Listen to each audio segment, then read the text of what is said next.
Magandang araw po. Narito na po ang magiging lagay ng panahon ngayong araw ng Huwebes, November 23, 2023.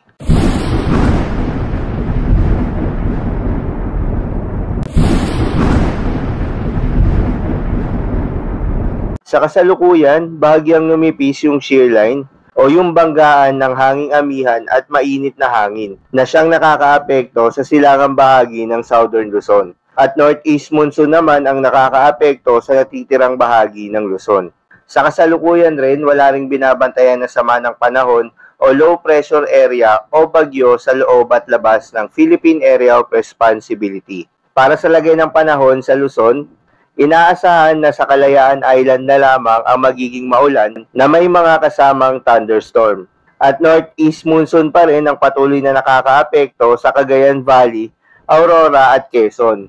Kaya asahan ng maulap na papawirin na may mga pag-ulan.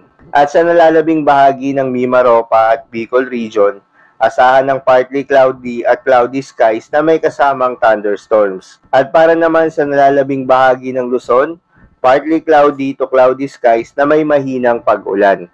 Asahan ng partly cloudy to cloudy skies condition na may mga tsansa ng localized thunderstorms. Sa mga lugar po na nabanggit at inuulan na noong mga nakaraang araw pa, patuloy pa rin pinag-iingat sa mga posibleng pagbaha at pagguho ng lupa. At huwag rin kalimutan na magdala palagi ng payong o anumang pananggala sa ulan kapag po lalabas ng kanilang mga tahanan.